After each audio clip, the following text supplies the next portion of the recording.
মুখ্যমন্ত্রী আপনি যদি কয়লা খেয়ে থাকেন, ভারতীয় জনতা পার্টি কথা দিচ্ছে সেই পেট থেকে কয়লা বের করার দায়িত্ব আমাদের। আমরা সেই কয়লা বের করব, আমরা কয়লা বের করে দেখাবো যে ভারতীয় জনতা পার্টি নরেন্দ্র মোদীর পার্টি। নরেন্দ্র মোদী বলেছেন না খাউঙ্গা না খানে দুঙ্গা, খেতেও দেব না।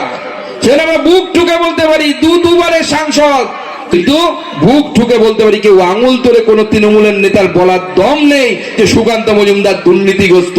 কারণ আমরা নরেন্দ্র মোদীর ভক্ত, আমরা সেই নীতিতে বিশ্বাস করি, আমরা সেই নীতিতে বিশ্বাস করি। আমরা মনে করি রাষ্ট্র প্রথম, নাহলে আরামে এসি ঘরে শুয়ে থাকতে পারতাম, গরমের সময় ঠান্ডার সময় আরামে থাকতে পারতাম। সব আরামের জীবন ছেড়ে রাস্তায় আপনাদের সাথে কাঁধে কাঁধ মিলিয়ে লড়াইয়ের প্রস্তুতিতে এসেছি, লড়াইয়ের জন্য এসেছি।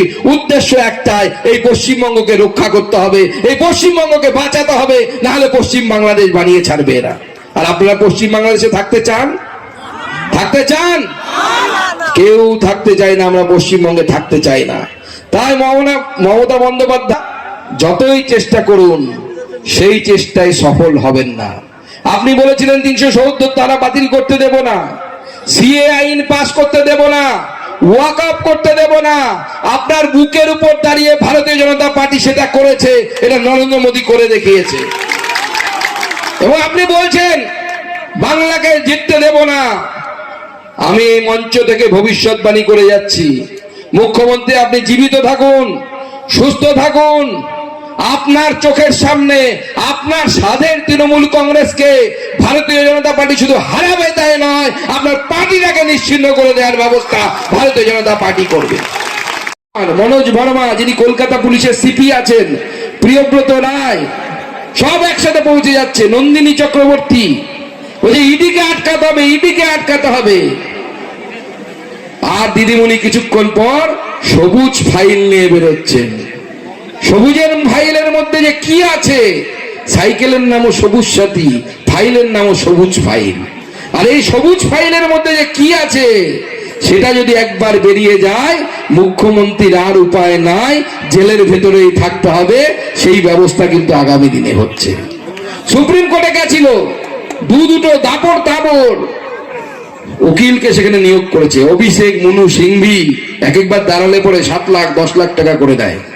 আর কপিল সিব্বাল তাদেরকে দিয়ে দাঁড় করিয়েছে, তাদেরকে বলেছে, তারা কোর্টের কাছে গিয়ে বলছে যে এটা ইডিকে তদন্ত করতে দেয়া যাবে না, সিবিআই কে তদন্ত করতে দেয়া যাবে না, এটাকে হাইকোর্টে পাঠান আপনারা। কোর্ট বলে দিয়েছে এটা বিরাট একটা ঘটনা, যে ঘটনায় ভারতবর্ষের সরকারের উপর, ভারতবর্ষের সার্বভৌমত্বের উপর মমতা বন্দ্যোপাধ্যায়ের পুলিশ হামলা করেছে। মমতা বন্দ্যোপাধ্যায়ের পুলিশ হামলা করেছে। মমতা বন্দ্যোপাধ্যায় বলছে আমি রাজনৈতিক দলের নেতা হয়ে গেছিলাম, কোন মুখ্যমন্ত্রী হয়ে যায়নি। তাহলে আমাদের প্রশ্ন, আপনি যদি কোন রাজনৈতিক দলের নেতা হয়ে গেছিলেন এবং আপনি বলছেন ওটা আপনার রাজনৈতিক একটা পার্টির অফিস, তাহলে ওখানে আপনার ডিজি অর্থাৎ পুলিশের যিনি এই রাজ্যের মাথা, তিনি কি করছিলেন? আপনার সাথে কেন গেছিলেন? হ্যাঁ, একসময় আমরা যখন স্কুলে পড়তাম তখন একটা গান হতো, খুব বিখ্যাত গান, দিদি তেরা দেবর দিবানা, শুনেছেন তো?